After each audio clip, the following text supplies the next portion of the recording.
What's up, Carrie? How you doing? Hey, I'm great. How are you doing today? I'm doing good. Just got done doing actually some front yard duties to take care of. Ooh, Um, I'm so glad you had me today. Unfortunately, we don't have Ravi, but hopefully our viewers today can learn a little something from our little short clip video.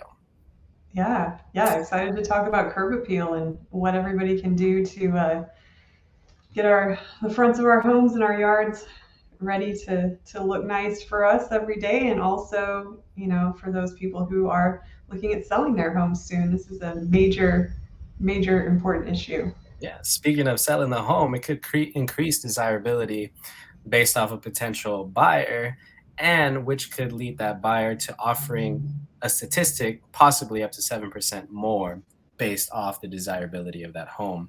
Curb appeal has Um, a huge impact on those offers. I mean, we buy with our eyes, right? I mean, I go to the store and I right. look at something I like and I want to buy it. Same logic applies to homes. So first thing that could be a good topic about like doing curb appeal would be tree work. The best thing you can do with Yeah, tree work tree work. is it's something that it's can be overlooked because we just say, oh, the tree's going to grow on its own, but it does need maintenance and it does need to be taken care of. It's best to hire a professional arborist to be able to diagnose what the tree needs, or if you know it's a healthy tree, go ahead and trim the unwanted growth, clean up those small branches that are growing close to your roof or the ones that are growing wildly, trim the tree up, make it look nice. That will offer a huge part of curb appeal. Yeah, that's important. And I'm glad you mentioned hiring a professional arborist too, because we have oak wilt here in Central Texas, and that can be a major issue and something that, a professional arborist will know how to prevent, because it can be prevented, but once it gets into a tree, it can become a major problem and spread throughout the neighborhood. So if you have oak trees and you're thinking about doing some tree work, definitely do your research, talk to an arborist, maybe have them do it. And that's important because that could spread Yeah. like wildfire, and those trees are investments that have been planted what 30, 50 years ago, maybe, perhaps, or maybe even 15 years ago. Yeah. But that's time that you can't get back, and you don't want to see that beautiful tree go down just because of something that could have been prevented. Very true. Very true. While you're up there, might as well start gutter cleaning as well, because you never know. Some years of compost can be chilling up there and you can have unwanted growth growing in that gutter, Right. which is kind of disgusting, but apparently it happens. And you never know. There might be some blockage and that water can just get heavy and just seep right over that rain gutter, causing all the beautiful work you did on your yard to just look like crap, maybe like shit. So take care of gutters. Yeah, definitely those gutters are worth some attention, because that water backing up can actually do that permanent damage to your roof and to the trim and the fascia on the house as well, and even to the siding if it gets really bad. Yeah, it just rips right off. And I've even seen where mold can grow in certain spots behind siding. Like if that water is Ooh, flowing over, it can get bad. So that's something to always keep an eye out. Whether you plan on selling the house or just maintaining to live there, that's something that you should be doing to also increase the beauty of your curb appeal. definitely. Yeah. What's another good topic that we have just in case, like for curb appeal? I know one thing that Well, comes to mind would be something that goes with gutters, right? right, yeah, and goes with trees too, which is leaves. Yeah, our beautiful oak trees that we love so much drop their leaves at least once a year, and important to get out there and rake the yard, or use a leaf blower to pick up all those extra leaves, because that's going to expose your grass to more light, and it's also going to get it ready if you're planning to do fertilizer. You want to have that layer of leaves removed and a nice fresh layer of grass that you can put that fertilizer on. That is huge because leaves are disgusting. I've raked my yard front and back 4 times in the last 3 months. It's Oh my unbelievable gosh. how many leaves just fall.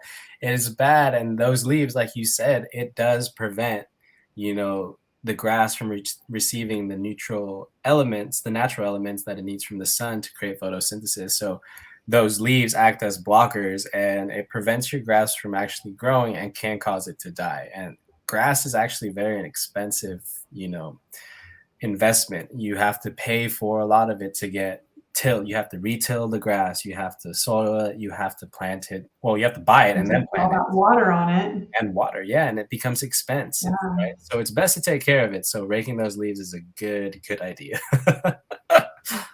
Another idea that I would say after the leaves, so after you rake or use the leaf blower, would also to just go over it with the lawnmower to reach those little itty bitty ones that you have just missed. The lawnmower with the bag Yeah. will pick up those little leaves and just mulch it, right? Because mowing will also start increasing. It's like a haircut. You cut your dead ends, your split ends, or your end pieces to help the your hair grow back.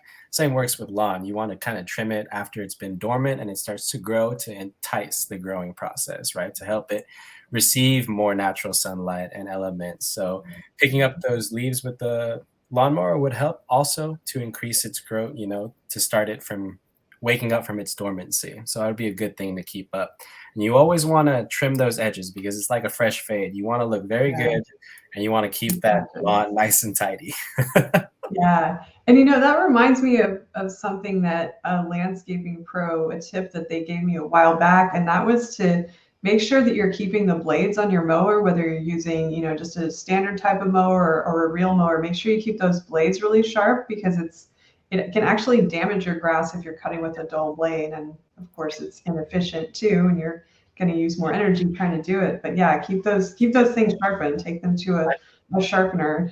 I totally forgot. I didn't think about it. But also what you said, just thought of another, you need to clean that blade too, because those blades Oh can get yeah. dirty. And if your lawn has a disease or a rot going on and you cut it over with this blade that hasn't been cleaned, you can spread that disease to your healthy grass. And that's not something you want to do. So make That's a sure really good you do point. sharpen and clean it. That is a good point and is a good reminder because I didn't even think about something like that until now. And I was wondering why one part of my lawn was a lot darker brown than the other part, and it was probably because of a dirty lawnmower from my gardener. So, Oh, makes sense. yeah, it is. What's a good Yeah. topic after you kind of get all of that done? A good thing you would want to do after is something I have fun doing. I know you love doing it too. Is it something you do quite frequently, Carrie? Yeah, yeah. Pressure washing. Yes. What is more fun than doing some pressure washing? Yeah, yeah. Especially on a hot day where you get that mist back. Oh, it feels That's a good point. That's a really good point. definitely. Pressure washing is very important because it adds a good sense of cleanliness to your home. Whether you're getting ready to repaint, list the house, or whatever, it's good to have it clean. And you can always go through with the pressure washer and you want to pressure wash your trim, your fascia, like you said earlier, your siding, your windows. Very important because we forget about cleaning our windows. Like that is, Yeah. yeah, once it rains, especially up here in the north with the quarry nearby, that dust All just that dust travels with comes the wind down. and then the rain mixed into it. Yeah. It turns into this soot. So you want to clean those windows with the pressure washer, your privacy fence. That is a big thing. Your fence can turn gray over time if it's not protected. And pressure washing it will make it look brand new, essentially. You don't even have to spend money on stain. You already have an old fence, might as well just pressure wash it and give it a fresh look. It makes it look like a brand new job that costs you maybe a $40 investment at Home Depot to rent the pressure washer. Another good idea is to pressure wash your garage floor, driveway, walkway, and sidewalk. Those are all things that over the year, the rain, water, all the sap from the tree can cause this graying on the sidewalk, on the cement. And just taking the pressure washer and cleaning that up, it's really fun to see it go from, a dirty gray to a nice white gray. It's so much fun to be able to see it. And the It cool is. you It's really strangely satisfying to it see that is. that sidewalk looking Yeah, so clean when it's yeah. done. I was working with some people recently, and I thought their driveway looked great. It looked really clean, and they had someone come out and pressure wash it, and I saw it afterwards, and I was like, wow, that is a beautiful sparkling driveway. I mean, it was amazing the difference that it made. It's you get away. Yeah, I mean, hire a professional for that. Yeah, you kind of if you don't know what you're doing, I would recommend it. But it's so much fun and it's something easy to learn. It's just a blast. Right. I mean, you can take that nozzle gun and also write little notes too. Like I draw smiley faces on my neighbor's like sidewalk. I'm not gonna clean theirs for free, but I draw them a little smiley face with my phone number. Call me if you want. It does. So it adds this huge, beautiful appeal to the home, making it look clean, because your siding is going to turn gray over time, and just cleaning it appropriately will help it look brand new. But make sure you use the correct nozzles, because you don't want to be using a concrete nozzle for your siding. You're going to rip that paint up, and that becomes a different expense, and that's something you don't want. So just do your due diligence on what you're doing, adjust the pressure correctly, use the right pressure nozzle. And if you would like, you can always use soap to clean certain things, so you don't have to use too much pressure. The soap will help clean it, and you just rinse it off with water, and you're on with the next thing you want to do in your yard to prepare for a beautiful curb appeal. Nice. And that topic to me is my favorite. I know I just talked about pressure washing, but if you don't mind, I'd love to talk about this one, and this one's yard. Yeah, go for it. Perfect. Thank you. Your yard is so important because it adds that green color, and it makes the first thing look on that image just pop. That green contrast with the neutral colors that you have on your home, usually most homes will be painted neutrally, it will just add a beautiful contrast. And to maintain that yard takes work, because as we said earlier, after the fall and the winter, your grass will go into dormancy and it'll be asleep, and it needs to wake up. You did talk about raking those leaves, and that's very important because you want to prepare that lawn for fertilization. In order to fertilize it, you kind of want to start off with aerating your lawn. Aerating will help bring more oxygen into the roots, and it will increase the growth of those roots over time by allowing air to get in there. You want to make sure you aerate it appropriately. There's 3 types of different aerators. You can do it manually by like taking a stake, and you kind of just walk everywhere, plugging holes. Oh, wow. It's a lot of manual work. I tried that once. It's a pain in the ass. It's so, because the ground is actually a lot harder than it seems, and you kind of want to go in at a certain depth depending on the grass that you have. So it can become very difficult to do. So you can either do it manually or you can rent one. Most hardware stores will have these massive aerating machines, and there's 3 types of aerators. The most commonly one used in Texas are core aerators. So those will create a 3-inch to 4-inch deep core, which will allow that oxygen to reach in there. There are spikes, and there's also a liquid type. Depending on the grass that you have, you want to do your research to find out which one you would need. But the most common one in Texas would be core. And that would help be able to get that oxygen, fertilizer, whatever you're putting down into those roots, and it would help. A good way to put fertilizer would be either using a manual rotary one that you just spread like this, or you get the rotary one that you walk, and it helps distribute that fertilizer. That one's more fun because you can just fill the whole bag in that thing and just walk, and it's a lot easier than filling that little handheld one and just 5 minutes. Right. 5 minutes later, you got to go back and refill it. You're like, I can't. Why don't I just get the big one? It's the same price, might as well. And it helps heal that grass. It'll help it grow. There should be 4 times throughout Texas when you want to be putting a fertilizer on your lawn to maintain it. But the most important one starts in the spring, right before it starts to grow, or usually when the red buds in Texas start blooming, that's when you want to fertilize your grass. So that's a good marker for it. Yeah, it's a good way to remember. And that's how I always remember, hey, it's starting to blossom right now. I'm going to go aerate it. Tomorrow I'm going to go fertilize it, because that's like the perfect ideal time to do that. So very good. It's a good tip because your lawn is expensive, like we said earlier, and you don't want it to die because you're going to have to pay a lot of money to get it replaced. Very true. Very true. Yeah, that was a good one. I know there's another one, and this one's your favorite because I know you are a Texas native, whereas I am not. So I'll let you take Ryan on this one. Yeah, so one really fun thing to do to increase the curb appeal in your home, whether you just want to enjoy it for yourself or this is really also important when you're selling, is add a few little flowers out in the front. It doesn't have to be anything massive or epic, just a nice touch of color. Most people's homes are going to be painted in a neutral color. They're going to have that nice, beautiful, bright green grass. And then you can throw in just a few, pops of color with some flowers, maybe some reds, some purples, some blues, some yellows, just kind of whatever you like. It's your chance to kind of express yourself on the front of your home. Do you have a favorite flower? Flowers? Go ahead. Do you have a favorite flower that you like, Carrie? Favorite flower? Ooh, well, I'm going to have to say I absolutely love bluebonnets. Oh, yeah. Those are more of, a wildflower. Tons of people do grow bluebonnets in their yards. here in Mhm. Austin and Yeah. all over Texas, really.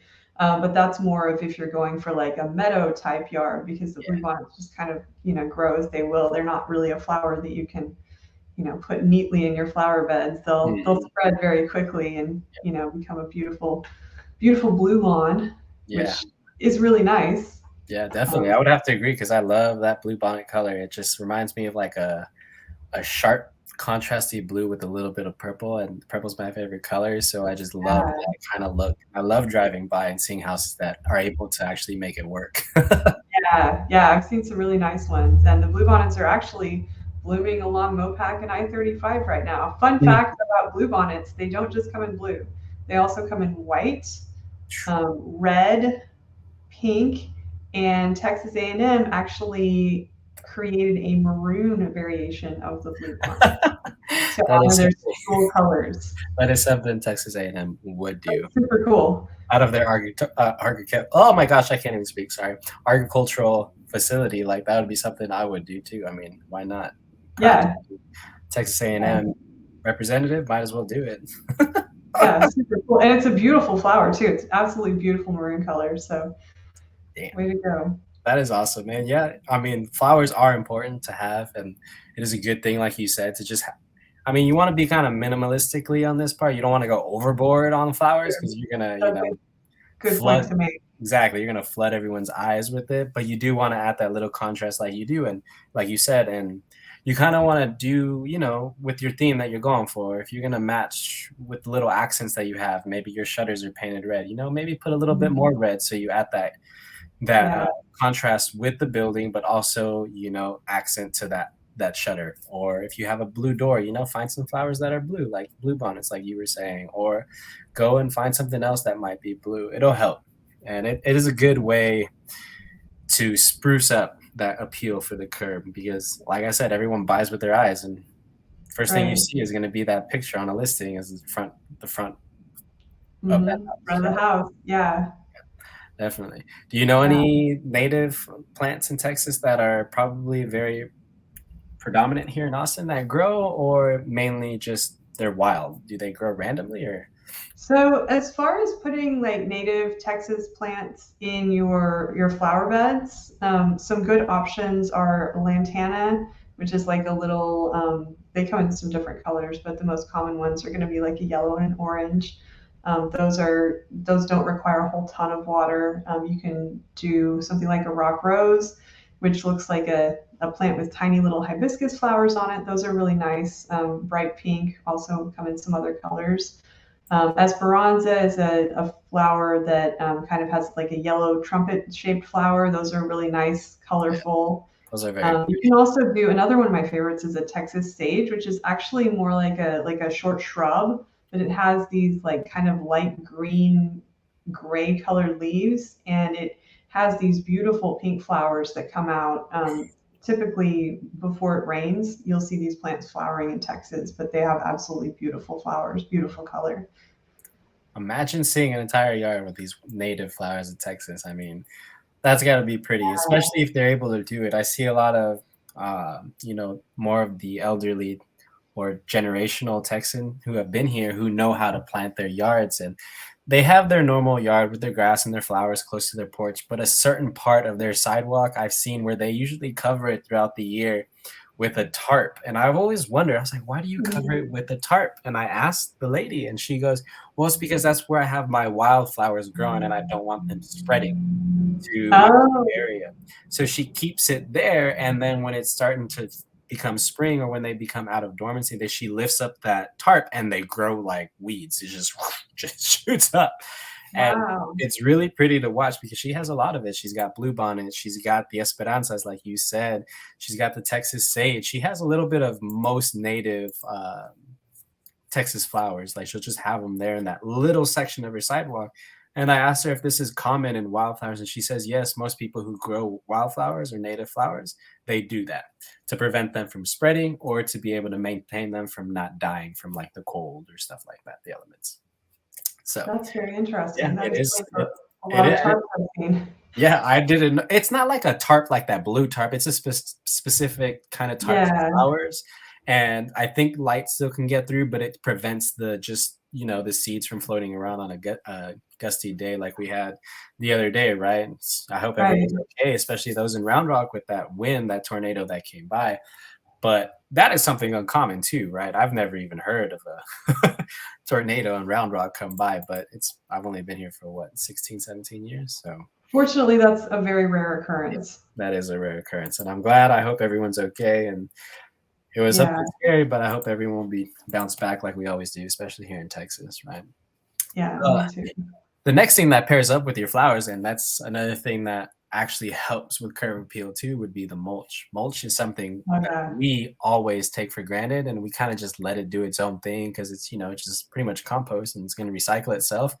And a good fact to know about your mulch is that it needs to be replaced every 5 to 6 years, or when you start seeing decomposition or soil turning or erosion. For example, if you don't have rain gutters and the water's just falling on that mulch and it starts splitting, that's erosion. Mhm. You want to go and fix it up or replace it. A good thing that mulch provides is another source of contrast, right? You have Yeah, many different types of color. My favorite color mulch is just the red type. I love red mulch. I mean, that is such a pretty color. It it just looks adds really volume. nice. Yeah, it is. But the downside of that color is that it needs to be replaced very often because that color fades very Fades. quick. Yeah, it Yeah, fades, so which is sad. yeah, it's just like, oh man, I just bought it. I gotta go buy a new one, right? But those Yeah. little bags that we buy at Home Depot, granted, it's not gonna be red or brown or gray or it's just gonna be the normal black color mulch. But check with your local recycling facilities because most places offer, if you have a bill from that county, you can go to that recycling center and get up to 2 cubic yards full of mulch. And 2 cubic yards is a lot. Ooh, That's around that's a good 200. tip. That's a lot of Oh, mulch. that's a lot of mulch. That's 270 of those bags you buy from Home Depot that are like $4. Wow. You get that Yeah, for free. So why nice. not take advantage of that? If that's something you can do every 5 years, might as well do it. Take advantage of it. But check your recycling centers if they offer it. Mulch is a huge thing that will help add contrast to your home with your flowers, but it also provides your flowers and your trees with a source of nutrients. It'll help it decompose those nutrients into the roots to be able to feed it with actual sustenance to the plants. It helps maintain and retain moisture levels for these plants. So when it rains or when That's you water. important around here. Oh, definitely. Like when you water the plant, you don't want to overwater it, but if you water it enough, the mulch will hold it and distribute that water over time to the plant so you don't have to water it again in a few days. It also acts as a heat and cold barrier because we all know here in Texas it gets hot and it could also Right. get cold. Yeah, We had that change where it was a 40-degree change overnight. That is huge. And so your plants will get shocked at that point, right? And they can die. Mulch will provide as a barrier to the roots so that they don't die. The top will probably die, but the roots will still be alive. And a good thing to be able to know when your mulch is ready to be replaced, like I said earlier, it's when it starts decomposing or there is soil erosion when it starts moving around. That's usually when you have to go through and change it. But like I said, don't go spend the money that you need to, I mean, that you have to, if you can find it elsewhere for free. Most recycling centers will have some. Just do your research to find out where you can get some and save yourself that $300, $500 worth of mulch that you need and you can get for free. So, yeah, that's a great tip. oh, definitely. And I just found out about this recently because I got a note on Nextdoor. Someone told me, and I was like, hey, I'm going to go over there with my truck. $10 to Very fill it up. cool. Because well, here in Round Rock, you have to do it yourself. But I'm like, hell no, Mhm. $10? I'm just going to have them do it for me. Fill up the bed of my truck, and I'm just going to come back and dump it here, right? Yeah, $10 is worth it. right, especially when you're not paying for the mulch itself. Exactly. Why not? Sure. Nice. Yeah. What's another Okay, tip? well, Do we've you have another? talked about the yard and the trees and the sidewalk and the driveway. Let's talk about the front of the house itself. Yes. So, yeah. So, front entry is going to be kind of the first part of the actual home that people see if they're coming to tour your home. And so, we want it to feel welcoming. That means you can spruce it up with accent pieces of outdoor furniture. You can do some simple potted plants, maybe that tie into whatever flowers you have in your yard. You You can do like some hanging baskets. The hanging ferns are always a really nice green to kind of repeat the green from the grass that you've, just spent so much time aerating and taking care of Yeah, and everything. that's a beauty part right there. I love seeing hanging flowers. It's so pretty to be able to like Yeah, kind of drape down over it. It looks so nice, and it adds a beautiful right. concept to your whole curb appeal. It really does. It really does. And it also kind of broadcasts the message that, this home is well taken care of. Yep, that is true. Very true. Yeah. Also, think about replacing if your doormat is old, swap that out with a brand new, nice looking doormat. That can make a huge difference, Yeah, that's true. especially in those photographs, because we get the professional photographers to come out there. They're taking those high res photographs, so we want to make sure that all of the details of the outside of the home really show up beautifully in those high res photographs that we're getting. You don't want a nasty ass home welcoming mat that doesn't even say welcome anymore. It just says welcome. Where's the W? No, yeah, those photographers are going to pick up everything. You're going to see it. So might as well replace it or take it out entirely. But if you want to have that curb appeal and you're going to have a listing, people are going to come see your house. You want it to look very welcoming, like Carrie was saying. And as she said, if the front is well taken care of, most chances are the rest of the house is going to be very well taken care of because you're doing your maintenance for it. And that speaks volume entirely to potential buyers and prospects, because if I see that the front yard is very well taken care of, I know that the bathroom and the master is primary is going to be very well taken care of, or everything else, because it's just, it comes with the category. Yeah, you just see that pride in ownership when you see the beautiful yard and the clean sidewalk, and then you walk up to a front door and there's a new welcome mat. And let's talk about the front door itself. Yeah. New coat of paint or fresh coat of stain on a front door can do wonders for curb appeal. Yeah, definitely. Wonders. Just make sure that when you choose the color for your front door, that you're usually consulting with someone and making sure that it's going to match the colors that you have on the trim of your house and the siding of your house, or if you have brick. Just make sure that it's something that's going to look good before you invest in a new coat of paint on that front door. Yeah, that's a good point. Check with your HOA to make sure, if you have an HOA in your neighborhood, to make sure that you're not doing something to to violate their rules, because that's no fun to have to repaint that front door. Or you just keep getting fined over it. Right. Over again. Like, that's I mean, if you want to pay the $50 a day, go for it, right? I believe that would be a big expense just to have that red door where no one else has that red door. Yeah. It's a good way to add also that contrast, right? Like we were talking about earlier. If the HOA doesn't mind, go ahead, paint it, good luck red or welcoming blue, something, or turquoise, right? Something that you like that'll just add that massive contrast, make it bright yellow, who cares? Whatever. If the HOA allows it, go for it. Right? But make sure it's not too much. You don't want to be doing like, what will be a hot pink color. That's just a little, I mean, if you love hot pink, go for it, by all means, to each their own. But when people are buying houses, everything is subjective, right? The color pink may be beautiful in your eyes, but it may not be beautiful from someone else's eyes. Beauty is beheld in the eyes, right? So make sure you do it. You do your research, right? You're not going to want to paint it hot pink. Let's be real. Yeah.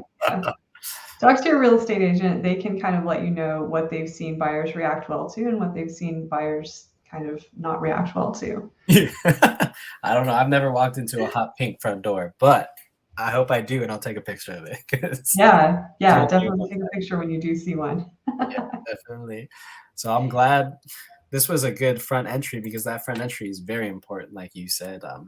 Just the house in general, people are going to look at the exterior, especially the front, first, and it's going to make assumptions for the rest of the house. And like I said earlier, it also increases the desirability. So if you first see that listing through an agent's MLS or website or Zillow or Redfin, and you like the way it looks in the front, you're going to call that agent, set up a schedule. Exactly. You're going to set up a schedule so it works in your favor. The more people who see that listing that's ready, that you have ready, means more opportunities and more possibilities of an offer, right? That's what you want. We are here in Texas where it's hot. Yes, of course, right? It's a seller's market here, but you also want to set yourself apart from every other listing that's available. And if you have a Right. beautiful front yard that is well taken care of and it looks just, I mean, I'm just going to say it just looks sexy. You want to go see it. And now instead of having 20 offers, maybe someone you're going to have 30 or 40, who knows? Especially Yeah. nobody knows. You can have 2 offers on a house or you can have 40 offers on a house. No, it's not for certain, right? This market is hot, but set yourself apart from that hot market. What makes you different? Right. And a good way is to list something that people are going to buy with their eyes. The first thing you want is a beautiful front, curb appeal. Yeah. Is that I'm pretty sure we talked about everything today, right? That was mostly all the stuff. Or do you have anything else you want to like touch up on before we take off? I think that that was a really good overview of just kind of going through and addressing all the major curb appeal things. There may be a few. Mailbox actually is Oh, one. yeah, We that's didn't talk about the mailbox. no, that's right. It's small. It doesn't take much to improve, but if your mailbox looks worn out, replace it with a new one. It Mhm. goes a long way too, because if you think about it, people are going to walk past your mailbox before they even get to that front entry. Yeah, So that's might as true. well. Yeah. Check also, I mean, it doesn't hurt to put a fake mailbox too in front of your yard because I know most new construction they have that general area where all the mailboxes are, right? I forget what the terminology is, but Uh-huh. you can always have your own mailbox at the front. It might not work, but it could be a faux mailbox, right? If you want to make a little birdhouse that looks like a mailbox, by all means, go for it. But that also adds a little cute aspect to your home, right? That the thing Yeah. you're known for. There's many types of mailboxes that you can kind of like design one. You don't want a shaggy old, you know, uh, 2x4, not 2x4, 4x4, post that's treated, right? And then Right. POS up on top. No, you kind of like got to Yeah. make it look nice. It's just Yeah. Make make it match the house. Make it look good. exactly, yeah. Well, that was fun. I'm glad we were able to talk about curb appeal today. We missed Robbie, right? But he's not feeling too good today. Hopefully he gets better soon so we can see him next time.